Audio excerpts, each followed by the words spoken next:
revestidos de toda a armadura de Deus, para que possamos estar firmes contra as astutas ciladas do diabo.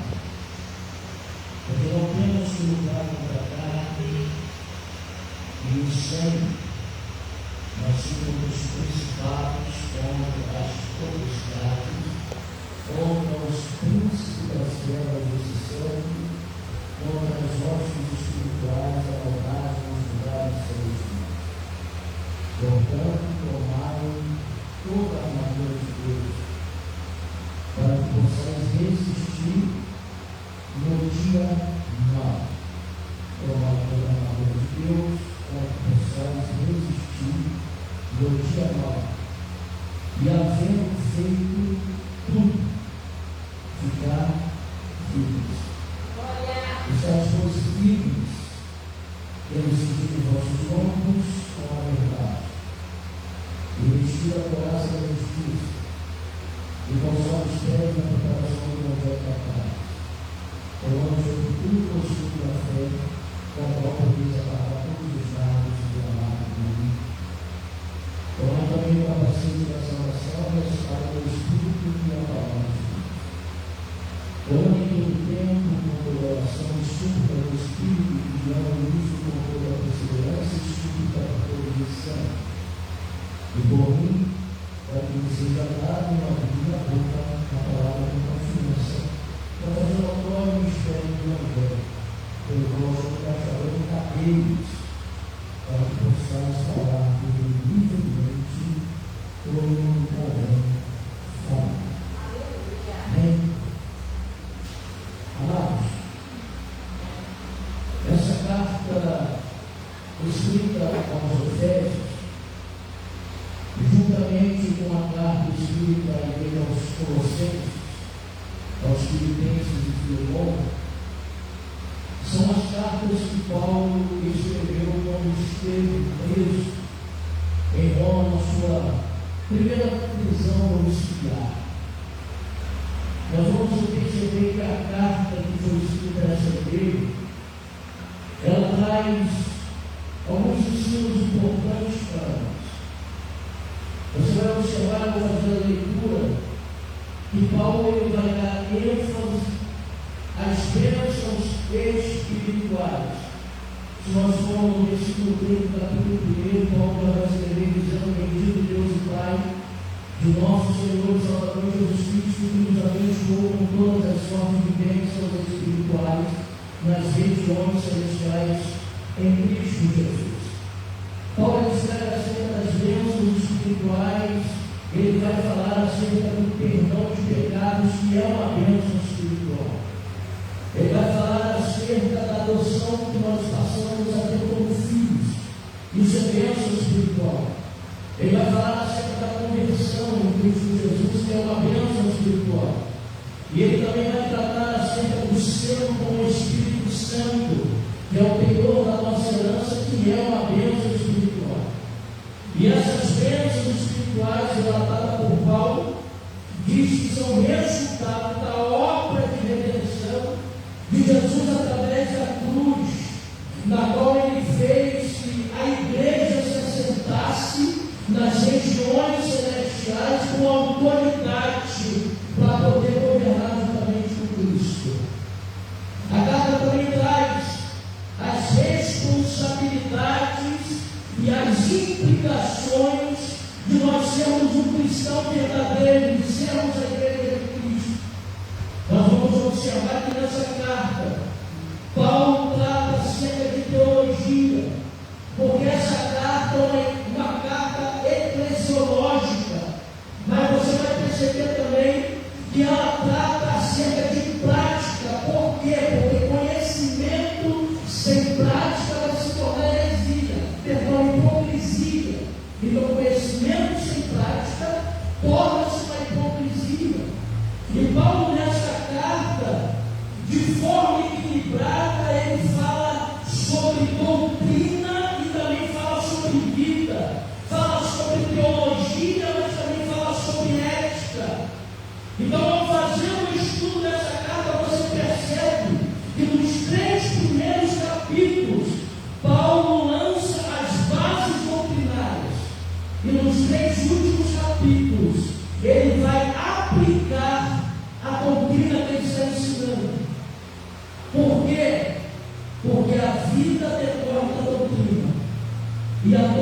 doutrina é o fundamento da vida. Eu vou repetir para você poder gravar. A vida decorre da doutrina, e a doutrina é o fundamento da vida. O que Paulo está ensinando?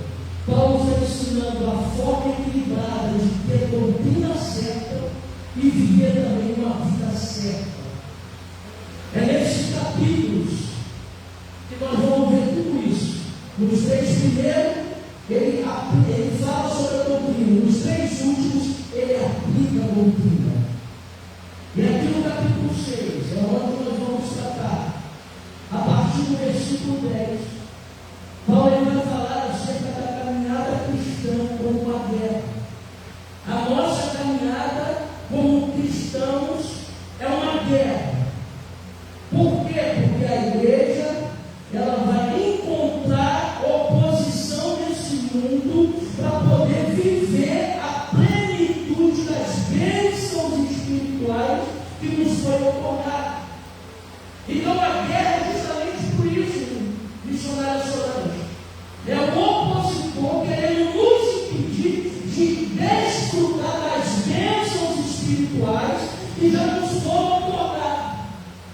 Então nós vamos ter os principados, os potestades, forças espirituais da maldade que vão nos atacar continuamente, tentando evitar que nós, como igreja, venhamos a desfrutar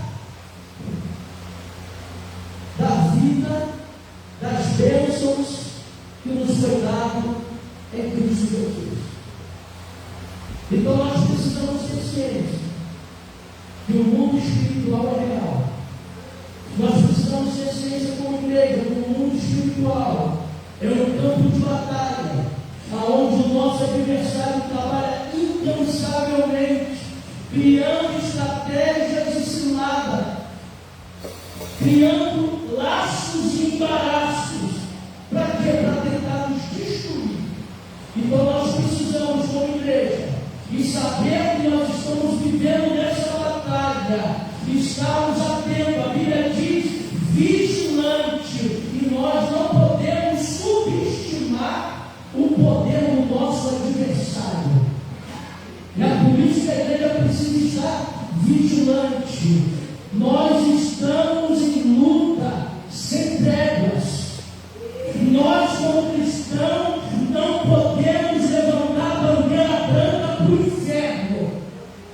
Nós não podemos recuar. Glória a Deus. Nenhum crente pode dizer que não acredita numa guerra espiritual, porque queira você ou queira não, a partir do momento que você levantou a sua mão e a confessou Jesus como seu Senhor e como seu Salvador, você ingressou no exército e agora você vai vivenciar guerra diariamente.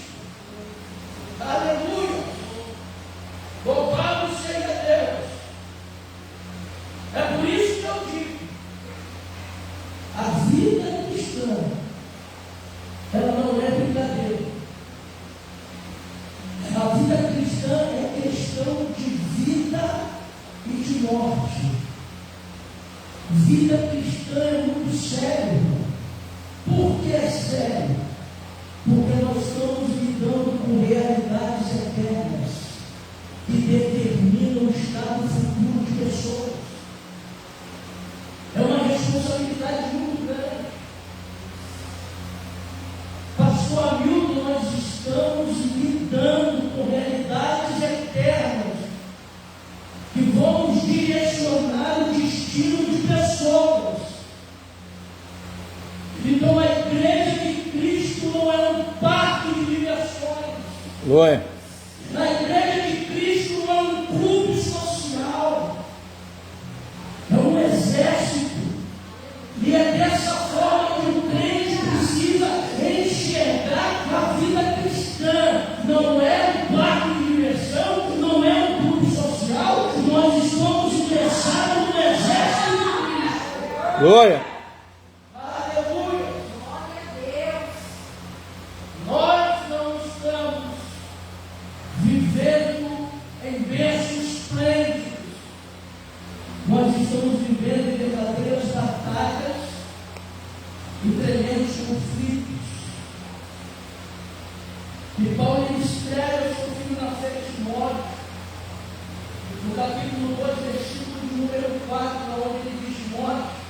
nenhum soldado em serviço se embaraça nos negócios desta vida. Antes o seu prazer está em agradar aquele que o alistou para a guerra. E quando nós olhamos a nossa geração, nós vamos ver quantos soldados estão embaraçados com os negócios desse mundo. E nós, como crentes, não podemos estar embaraçados com nada. Por quê? Para não dar motivo do nosso inimigo nos acusar. Então, os soldados, eles precisam reagir. O autor de Hebreus, capítulo 12, versículo 1, ele vai nos exortar a deixar todo o embaraço e o pecado que continuamente nos rodeia. Não podemos estar embaraçados, irmãos. Glória. Estamos em guerra. E aqui nessa batalha, Paulo traz informações que nos ajudarão a obter vitória. Paulo deixa ensinos para que nós possamos ser vitoriosos na batalha. Porque o versículo de número 10 desse capítulo 6, ele diz: irmãos meus, fortalecei-vos no Senhor e na força do seu poder. Fortalecei-vos no Senhor Na força. e na força do seu poder. Por que nós precisamos ter em mente que a nossa força em combate, ela não vem de estratégias humanas. A nossa força em combate, ela vem do poder de Deus. Glória. A orientação de Paulo é para nós nos fortalecermos no Senhor, na força do seu poder, porque a fonte de poder da igreja ela vem de Deus. Está precisando de força? Vai buscar o poder de Deus. Ele é a fonte de energia da igreja. Ele é a fonte de força da igreja. Porque todo o poder pertence a Ele. Eu não sei como você entrou nessa barra. Talvez eu estou fraco, precisando de força. A orientação de Paulo é essa: fortalecendo no Senhor e na força do seu poder. A oposição de Satanás, ela não é contra Deus. Eu vou repetir. A oposição de Satanás não é contra Deus, mas contra tudo que pertence a Deus. Para Deus, presta atenção nisso, não existe opositor. Seria covardia alguém querer lutar com Deus. Apocalipse diz: o sopro da sua boca é destrói o diabo. Então não tem ninguém que pague para o nosso Deus. Satanás não está lutando com Deus. A briga de Satanás é contra a igreja.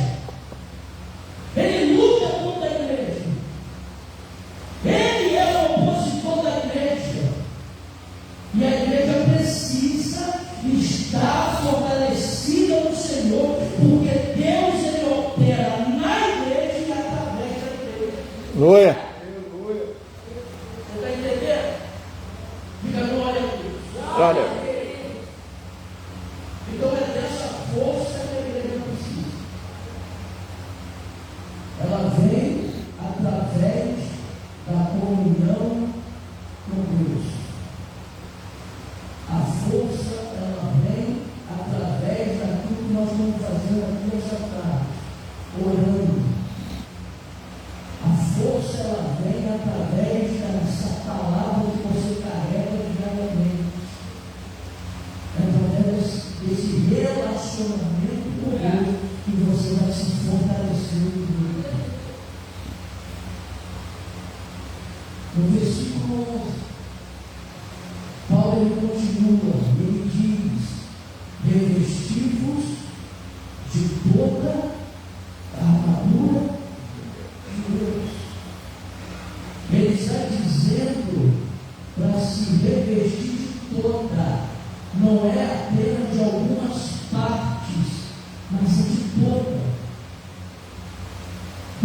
nessa guerra não pode faltar nenhuma peça da armadura, porque senão a gente não suporta.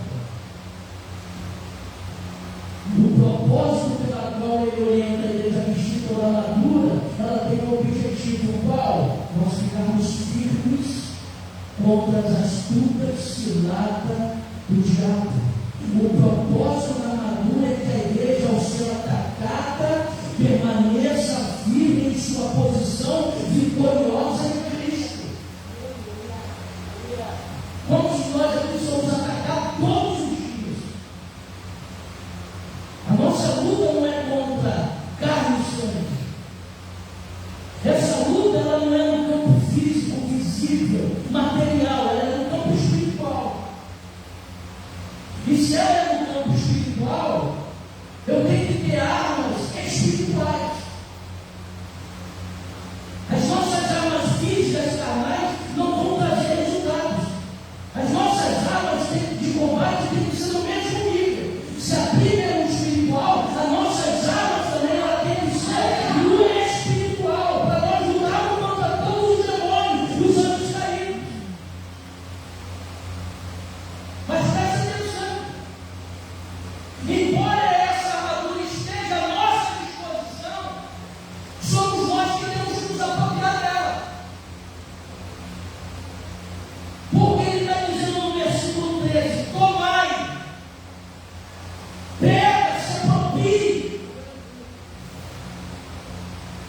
e vista, se revista dela. O grande problema é que muitas das vezes nós não tomamos posse dessa armadura e ficamos vulneráveis a ataques. O inimigo vai prevalecer. Então, nessa tarde, o Espírito Santo nos conclama tomarmos posse dessa armadura, porque diariamente nós estamos sendo atacados.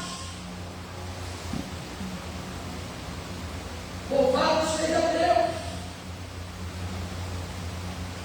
Observe que o que Paulo está dizendo, ainda dentro desse versículo do número 3, para que nós possamos tomar posse dessa armadura e revestirmos dela, é para suportar o quê?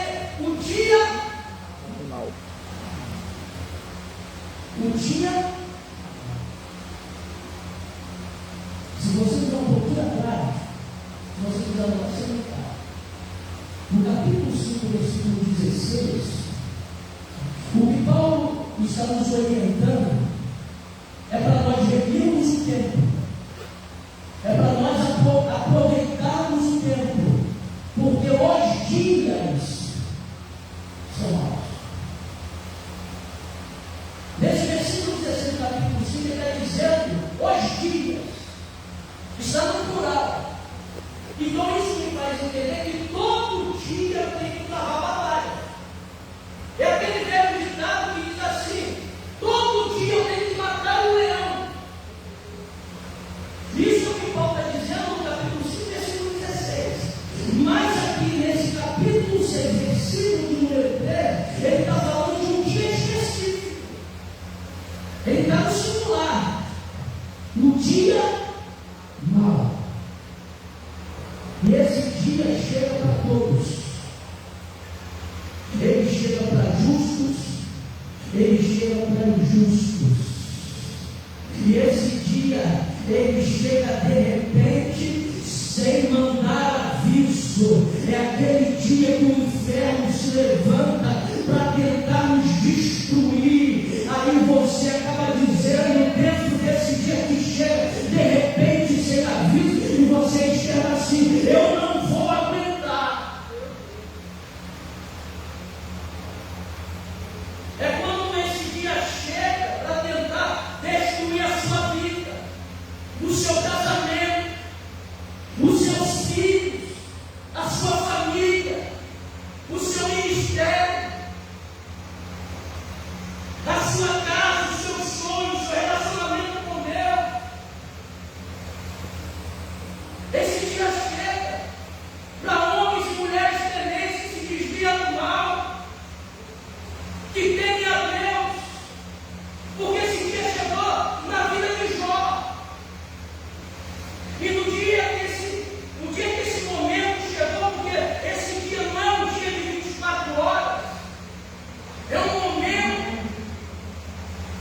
ele chega, e esse dia chegou na vida de Jó, ao ponto dele amaldiçoar o dia do seu nascimento.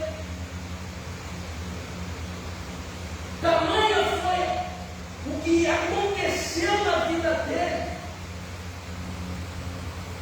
que ele falou assim: maldito o dia que eu nasci, que esse dia seja apagado da história. Porque chegou de repente. Ele não mandou aviso dizendo: eu estou chegando.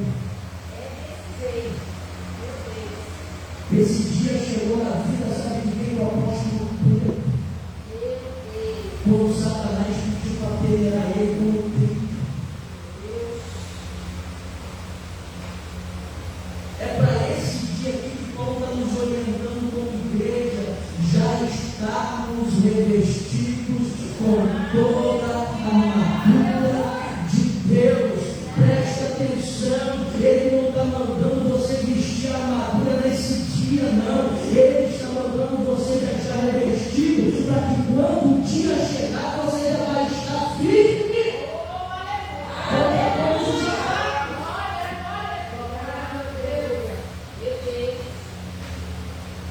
Então nós temos que revestir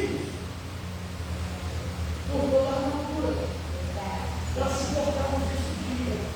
Aí é o complemento para que esse dia, quando chegar, e diz assim: havendo feito tudo, permanecer de quê? O vento soprou, Satanás veio com vontade,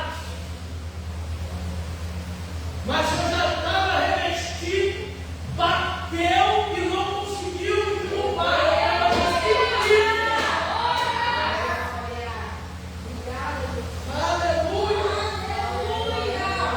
Eu consegui resistir. Porque depois de havendo tudo, permaneceis firmes. Eu gosto da tradução aqui em James atualizada, aonde vai estar escrito assim: e havendo batalhado até o final, permaneceis inabaláveis sem retroceder. Tendo batalhado até o final, chegar no final da batalha, você vai continuar firme sem dar um passo para trás. Aleluia. Oh, glória. Escuta, igreja. Nós não temos poder de destruição do diabo, não temos. Só quem tem poder para destruir ele é o nosso Deus. Jesus, como ser humano, venceu ele na cruz.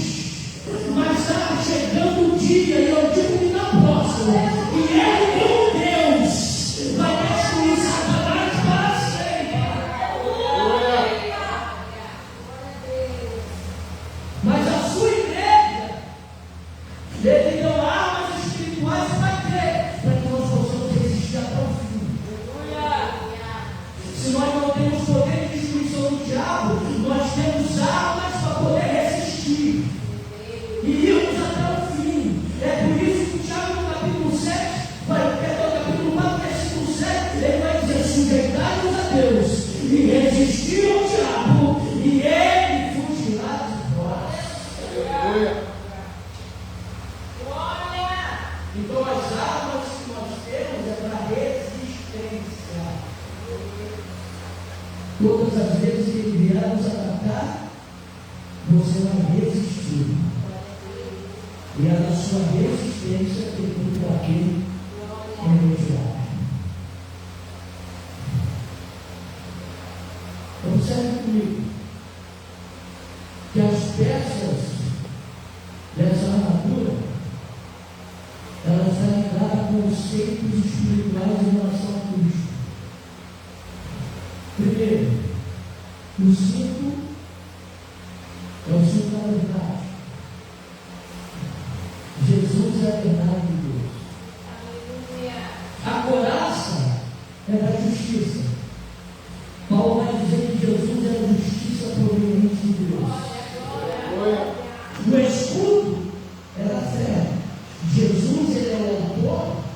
e consumador da fé. As sandálias é do Evangelho. Jesus é o proclamador das boas novas, do Evangelho da paz. O capacete é a salvação. Jesus é o nosso Salvador. E a espada é do Espírito. Jesus é o Verbo de Deus. É a reencarnada. Então eu acredito que Paulo está se referindo a essa armadura como o próprio Cristo. A armadura aqui é o próprio Deus, o próprio Cristo.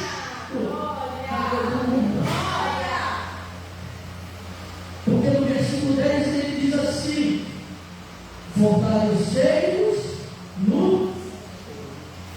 Olha o capítulo 13, versículo 14, como Paulo escreve a igreja aos Romanos. Ele vai dizer para que nós venhamos a nos revestir do Senhor Jesus Cristo. Glória a Deus. Então, na minha opinião,